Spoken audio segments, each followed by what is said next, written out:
Namaste. Let us understand what is Touchstone Method. Before that, let us understand what is the meaning of touchstone. It is a hard stone used to determine whether the metal is pure gold. This metal was used in ancient Greek and even in our Harappa civilization. Matthew Arnold introduced this touchstone method to literary criticism in his essay The Study of Poetry, which published in 1880.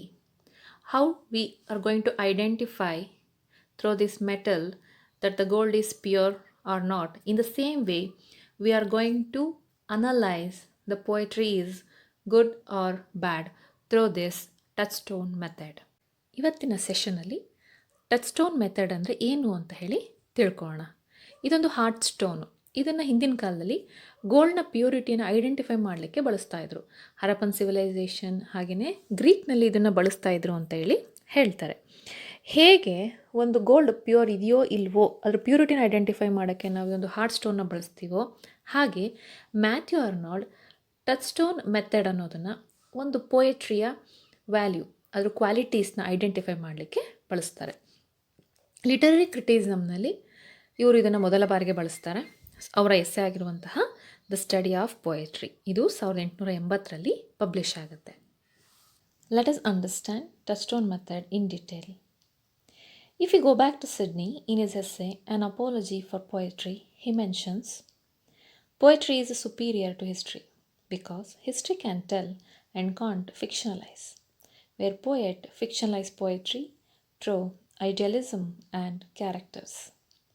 Arnold rejects an abstract system to judge a poem.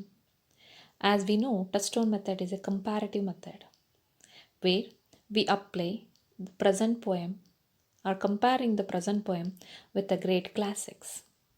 So Arnold says to the reader not to go by an abstract system, not to take anybody's opinion, but go by his own critical taste and judgment. And he believes all reasonable people, without going all these things, can judge the quality of the poetry and criticize the life. For this, Arnold finds thousands of passages of poetry for touchstone method. According to Matthew Arnold, he believes Homer, Dante, Shakespeare, and Milton are the best classics. So he has taken passages from these writers. Matthew Arnold ಅವರ ಪ್ರಕಾರ ಟಚ್ಸ್ಟೋನ್ method ಅಂತಂದರೆ ಒಂದು comparative method. ಹೇಗೆ ಇದು ಅಂತ ತಿಳ್ಕೊಳ್ಳೋಣ.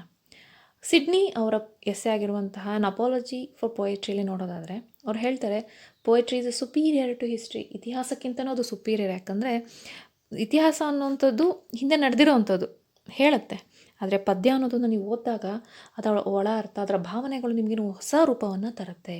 ಹಾಗಾಗಿ ಪದ್ಯಗಾರ ಓದೋ ಅಂಥವ್ರು ಅಬ್ಸ್ಟ್ರ್ಯಾಕ್ಟ್ ಸಿಸ್ಟಮನ್ನು ಇಟ್ಕೊಂಡು ಜಡ್ಜ್ ಮಾಡಬಾರ್ದು. ಏನಿದು ಅಬ್ಸ್ಟ್ರ್ಯಾಕ್ಟ್ ಸಿಸ್ಟಮ್ ಅಂದರೆ ಕಣ್ಣಿಗೆ ಕಾಣದೇ ಇರೋವಂಥದ್ದು ಯಾರೋ ಹೇಳಿದ್ದನ್ನು ಇಟ್ಕೊಂಡು ನಾವು ಒಂದು ಪೋಯಮ್ನ ಜಡ್ಜ್ ಮಾಡಬಾರ್ದು. On the base of our taste and we have to think what is going on. ಆ ಪದ್ಯನ ಓದಿ ಆ ಪದ್ಯದ ಒಳ ಅರ್ಥವನ್ನು ಅರ್ಥ ಮಾಡಿಕೊಂಡು ನಾವು ಒಂದು ಪದ್ಯವನ್ನು ಜಡ್ಜ್ ಮಾಡಬೇಕು. ಅದರ ಕ್ವಾಲಿಟಿಯನ್ನು ನಾವು ಅರ್ಥ ಮಾಡ್ಕೊಳ್ಬೇಕು ಅಂತ ಹೇಳ್ತಾರೆ. ಹೇಗೆ ಕ್ವಾಲಿಟಿನ ಅರ್ಥ ಮಾಡ್ಕೊಳ್ಳೋದು? So Matthew Arnold took few classical poets like ನೀವು ಅಬ್ಸರ್ವ್ ಮಾಡೋದಾದರೆ Homer and Dante, the both are believe as a great classics, and Shakespeare and Milton ಇವರ ಪ್ಯಾಸೇಜಸ್ನ ಅವರು ತಗೊಂಡಿದ್ದಾರೆ. ಸೊ ಪ್ರೆಸೆಂಟ್ ಇರುವಂತಹ ಪದ್ಯಗಳನ್ನು ಆ ಕ್ಲಾಸಿಕ್ಕಿಗೆ ಕಂಪೇರ್ ಮಾಡಿ ಅದರಲ್ಲಿರುವಂತಹ ಅರ್ಥಗಳನ್ನು ನಾವು ತಿಳ್ಕೊಳ್ತಾ ಹೋಗ್ಬೋದು.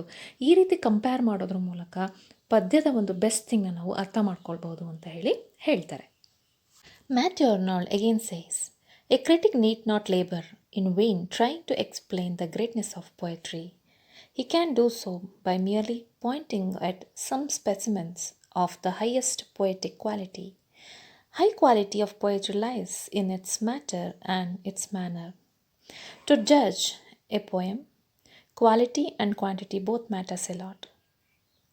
The poet worth which resides in matter and substance. Poetic worth which resides manner and style too. Arnold feels that there is a high degree of matter and substance in a poem, then it communicate in high degree of manners and style. He believes that matter and substance to exist if it has a high degree of truth and seriousness. The manner and style resides its style, diction, and movement. Again, he says, the best form of poetry possesses high truth and seriousness, as I mentioned. It is very important for us. It would rid the readers from two fallacies, that is, historical estimate and personal estimate. Matthew Arnold ಅವರು ಕಾವ್ಯದ ಬಗ್ಗೆ ಮತ್ತೆ ಹೇಳ್ತಾ ಹೋಗ್ತಾರೆ. ಒಬ್ಬ ವಿಮರ್ಶಕ ಆಗಿರೋಂಥವರು ಕಾವ್ಯದ ಹಿರಿಮೆಯನ್ನು ವಿವರಿಸೋದಕ್ಕೆ ವ್ಯರ್ಥವಾಗಿ ಶ್ರಮಿಸುವಂಥ ಅವಶ್ಯಕತೆ ಇಲ್ಲ ಅಂತ ಹೇಳ್ತಾರೆ. ಹಾಗೆಯೇ ಒಂದು ಅತ್ಯುತ್ತಮವಾಗಿರುವಂತಹ ಒಂದು ಪದ್ಯ ಇದೆ ಅಂತಂದರೆ ಅದರಲ್ಲಿರುವಂಥ ಉತ್ತಮ ಮಾತಿನನ್ನು ತೋರಿಸೋ ಮೂಲಕ ಕೂಡ ನಾವು ಆ ಪೋಯಮ್ನ ಕ್ವಾಲಿಟಿಯನ್ನು ಎತ್ತಿ ಹಿಡಿಬಹುದು. ಒಂದು ಕಾವ್ಯದ ಗುಣಮಟ್ಟನ ನಾವು ಅರ್ಥ ಮಾಡ್ಕೊಳ್ಬೇಕು ಅಂದರೆ ಅದರಲ್ಲಿರುವಂತಹ ಅತ್ಯುತ್ತಮವಾಗಿರುವಂತಹ ವಿಷಯವನ್ನು ನಾವು ಅರ್ಥ ಮಾಡ್ಕೋಬೇಕು. That is matter and manners ಅಂತ ಹೇಳಿ ಹೇಳ್ತಾರೆ. ಹಾಗೆಯೇ ಒಂದು ಕಾವ್ಯದ ರೂಪ, ಅದರ ಸತ್ಯ ಮತ್ತು ಗಂಭೀರತೆ, ಆ ಎರಡು ವಿಷಯಗಳ ಮೇಲೆ ರೂಪುಗೊಂಡಿರುತ್ತೆ. ಆಗ ಮಾತ್ರ ಒಂದು ಪದ್ಯವನ್ನು ನಾವು ಅರ್ಥ ಮಾಡ್ಕೊಳ್ಳಿಕ್ಕೆ ಸಾಧ್ಯ. ಇದೆಲ್ಲದನ್ನು ಒಬ್ಬ ಕ್ರಿಟಿಸೈಸ್ ಮಾಡುವಂತಹ ಒಬ್ಬ ಕ್ರಿಟಿಕ್ ಅರ್ಥ ಮಾಡಿಕೊಂಡ್ರು ಅಂತಂದರೆ, ರೀಡರ್ ಅರ್ಥ ಮಾಡಿಕೊಂಡ್ರು ಅಂತಂದರೆ ಪದ್ಯದ ಹಿರಿಮೆಯನ್ನು ಎತ್ತಿ ಹಿಡಿಬಹುದು ಅಂತೇಳಿ ಹೇಳ್ತಾರೆ. ಹಾಗೆಯೇ ಪ್ರತಿಯೊಬ್ಬ ರೀಡರ್, ಕ್ರಿಟಿಕ್ ಯಾವ ಎರಡು ಎಸ್ಟಿಮೇಟಿಂದ ದೂರ ಇರಬೇಕು ಅಂತಂದರೆ, ಯಾವುದು ಹಿಸ್ಟಾರಿಕಲ್ ಎಸ್ಟಿಮೇಟ್ ಹಾಗೆಯೇ ಪರ್ಸ್ನಲ್ ಎಸ್ಟಿಮೇಟ್, ಈ ಎರಡು ಫ್ಯಾಲಿಸೀಸಿಂದ ದೂರ ಇದ್ದಾಗ ಮಾತ್ರ ಒಂದು ರಿಯಾಲಿಟಿಯಲ್ಲಿರುವಂಥ ಪದ್ಯದ ಅರ್ಥವನ್ನು, ಅದರ ಮ್ಯಾನರ್ಸ್, ಅದರ ಸ್ಟೈಲ್, ಅದರ ರೂಪುರೇಷ ಪ್ರತಿಯೊಂದನ್ನು ಕೂಡ ಅದರ ಗುಣಮಟ್ಟವನ್ನು ಅರ್ಥ ಮಾಡ್ಕೊಳ್ಳಿಕ್ಕೆ ಸಾಧ್ಯ ಅಂತ ಹೇಳಿ ಹೇಳ್ತಾರೆ. ಈ ಟಚ್ಸ್ಟೋನ್ನ ಮೆಥಡ್ನ ಇಟ್ಕೊಂಡು ಅವರು ಕೆಲವು ವರ್ಕ್ಗಳ ಮೇಲೆ ಅದನ್ನು ಅಪ್ಲೈ ಮಾಡ್ತಾ ಹೋಗ್ತಾರೆ. ಅದನ್ನು ನಾವು ಮುಂದಿನ ಕ್ಲಾಸ್ನಲ್ಲಿ ನೋಡೋಣ.